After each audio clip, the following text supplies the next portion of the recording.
Europe 1 Soir Week-end, Pierre de Villeneuve. 18h15 sur Europe 1, l'interview politique et notre invité ce soir est vice-président de Renaissance et député de Paris. Bonsoir David Amiel. Bonsoir. Ce n'est pas la première fois que vous vous intéressez aux grandes fortunes. Déjà en octobre 2022, vous présentiez un rapport sur les super profits avec un certain Manuel Bompard. Et là, alors je vous donne l'occasion de vous expliquer, on va rentrer dans un entretien un peu technique, mais en même temps, j'aimerais bien savoir ce qui se passe. Vous auriez lancé l'idée d'un impôt minimal européen sur les grandes fortunes. Alors pourquoi et pourquoi faire ? Vous avez raison, il faut d'abord partir du contexte. La transition énergétique qui est devant nous, qui est indispensable à la fois pour tenir nos objectifs climatiques et pour assurer notre souveraineté, va requérir des investissements publics absolument considérables. C'est probablement le plus grand défi économique et financier. Quelques exemples depuis 1945. D'investissement. Investir dans la production d'énergie, investir pour aider les ménages à rénover les logements, investir pour avoir des voitures électriques accessibles et ainsi de suite. Et donc sortir aussi de nos dépendances au pétrole, au gaz russe et moyen-oriental, aux technologies américaines ou chinoises. Aucun État européen n'aura les épaules assez solides pour les mener seul.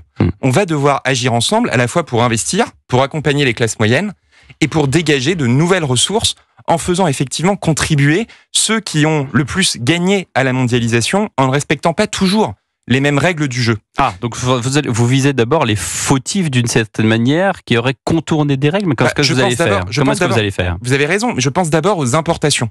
On a des importations de biens de pays qui ne respectent pas, par exemple, les mêmes exigences environnementales. Par exemple. On a eu dans les dernières années, par exemple, venant de Chine, où on produit à partir d'un charbon qui émet des gaz à effet de serre en quantité absolument astronomique. On a mis en place, ces dernières années, une taxe carbone aux frontières européennes. Oui. C'est une grande victoire du président de la République et de Bruno Le Maire. Il va falloir que dans les années qui viennent, on continue à en augmenter la puissance. On a des multinationales qui avaient recours à des dispositifs divers d'optimisation fiscale pour aller se localiser, par exemple, dans des pays où l'impôt sur les sociétés était très bas.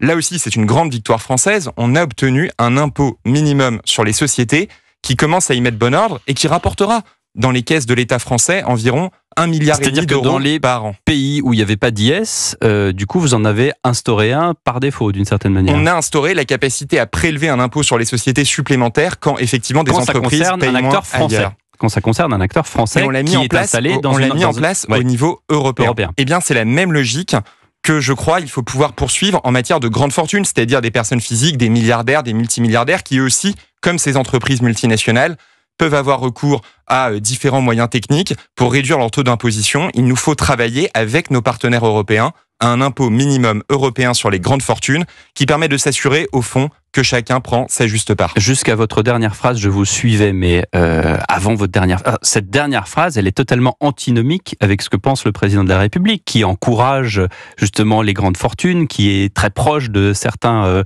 grands patrons du CAC 40, on le sait d'une certaine manière, qui fait le sommet Choose France à Versailles en invitant les plus grands investisseurs du monde entier pour justement choisir la France.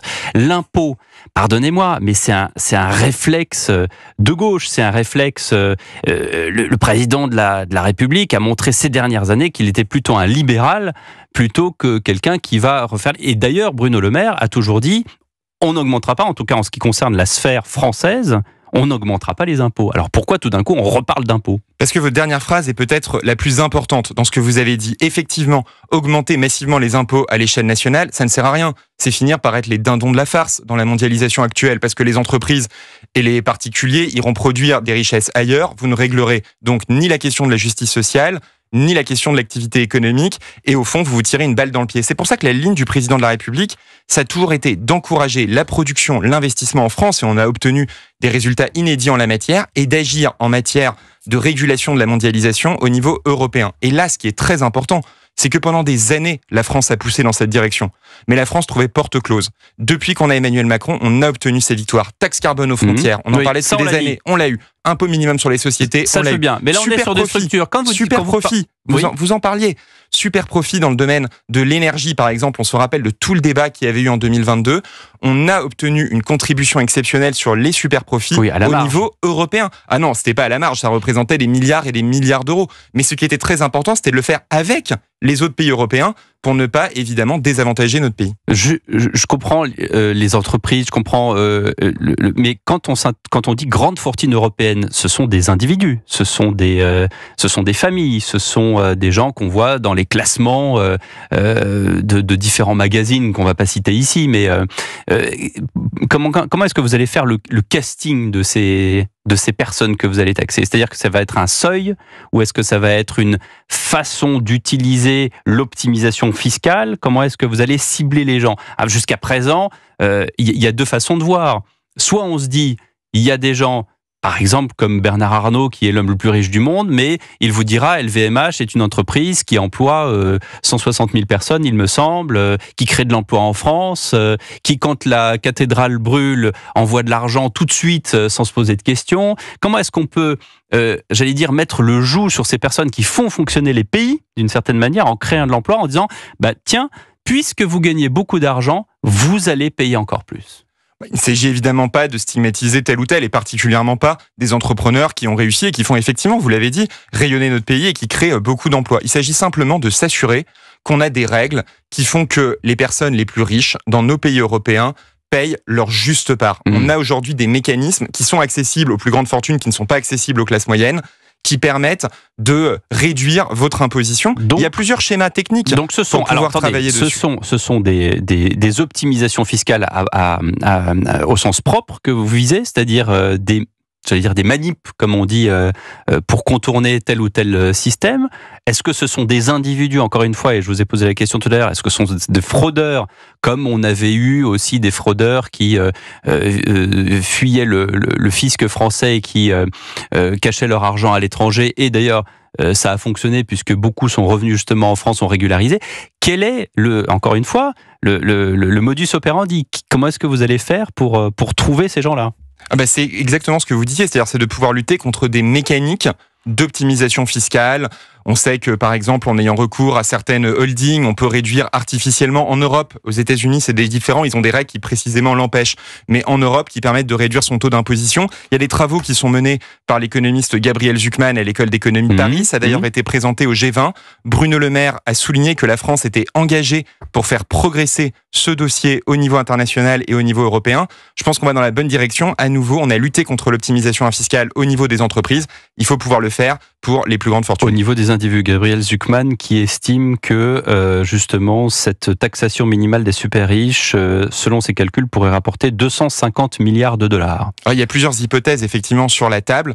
Ce qui compte et ce qui est vraiment prioritaire, c'est qu'on puisse avoir les mêmes règles. Parce qu'à nouveau, ce dont on a besoin en la matière, c'est évidemment que la France applique les mêmes dispositifs que dans les autres pays. Donc c'est le début effectivement d'un travail, d'une offensive, mais on est allé très vite sur l'impôt minimum sur les sociétés. Je crois que vu les urgences de l'époque, en matière de transition écologique, en matière des investissements qu'on va devoir conduire aussi pour la défense, pour l'autonomie stratégique, on va pouvoir mobiliser nos partenaires. Est-ce que ce dossier-là de l'impôt européen est, j'allais dire, un des chapitres importants de la course de renaissance aux européennes et donc qui est menée par Valérie Ayé? Ce qui sera central dans la course pour les européennes de renaissance, c'est de dire que de manière générale, c'est au niveau européen qu'on a besoin d'avancer sur ces grands enjeux. Maintenant, aujourd'hui, je m'adresse à vous parce que je suis rapporteur spécial du budget écologie à l'Assemblée nationale. Et au-delà de l'exemple que l'on aborde aujourd'hui, une chose est certaine, on a besoin d'Europe pour affronter ce défi de la transition écologique. On n'y arrivera pas tout seul. Les sommes en jeu sont trop importantes. Il va falloir modifier les règles de la mondialisation, notamment pour éviter cette concurrence déloyale venue de produits venant de pays produisant dans des conditions environnementales beaucoup plus dégradées. Il y a ces questions fiscales à pouvoir régler, il y a des investissements à pouvoir mener en commun. C'est véritablement d'une grande ambition européenne en matière de transition énergétique dont on aura besoin. Et pourtant, c'est un scrutin que habituellement les Français boudent. Comment est-ce que vous allez leur expliquer pendant ces quelques mois? Parce que Valérie Ayé arrive malheureusement après beaucoup d'autres personnes qui sont déjà en place, pour leur dire ce scrutin est important et donc il faut voter. Ce scrutin est plus qu'important. C'est pas un scrutin des européennes comme les autres.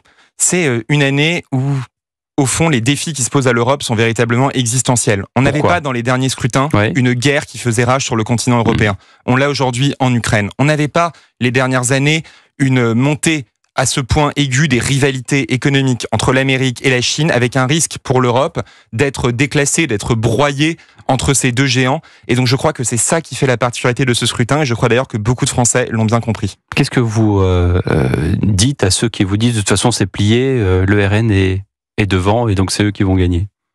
Vous savez, il y a toujours à ce moment-là de l'année des prophètes de tel ou tel résultat. Moi, je crois que la campagne, elle commence maintenant et qu'on a plusieurs semaines, plusieurs mois pour montrer une à une l'ensemble des contradictions du Rassemblement national. C'est quand même un parti qui change tout le temps d'avis et dont la seule cohérence est un acharnement systématique à trahir au fond les intérêts fondamentaux du pays. Pourquoi Bien trahir? sûr, ils trahissent nos intérêts en matière de sécurité quand ils se font, et je cite le rapport parlementaire qui avait été produit sur la question, la courroie de transmission du Kremlin. Ils trahissent nos intérêts fondamentaux en matière économique. Vous parlez des financements russes du parti? Je parle de la proximité idéologique entre le Rassemblement national et la ligne de Moscou. Je pense évidemment à la question agricole. On a un Rassemblement national qui prétend à Paris défendre les agriculteurs et qui, à Bruxelles, ne vote pas le budget de la PAC.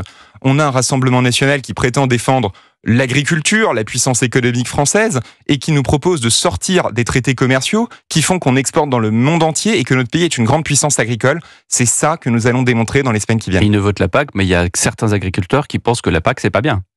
Non, les agriculteurs veulent réformer tel ou tel aspect de la PAC. Mais je crois que tous nos agriculteurs savent très bien que la politique agricole commune est absolument indispensable à notre pays. Ils veulent la réformer parce qu'ils estiment qu'il faut, j'allais dire, la réformer, c'est un doux euphémisme. Il faut renverser la table et il faut tout remettre à plat. Mais ce que propose le Rassemblement national, c'est pas de la réformer. C'est d'en sortir. Parce que quand le Rassemblement national fait l'éloge du Brexit, on a vu ce qui était arrivé à une agriculture anglaise qui ne bénéficiait plus de la politique agricole commune. Elle est rentrée dans une crise extrêmement profonde. C'est ça le projet du Rassemblement national, et c'est effectivement très différent du nôtre. Nous proposons un projet de réforme, il propose un projet de sortie. Merci beaucoup David Amiel d'avoir été l'invité d'Europe 1 ce soir.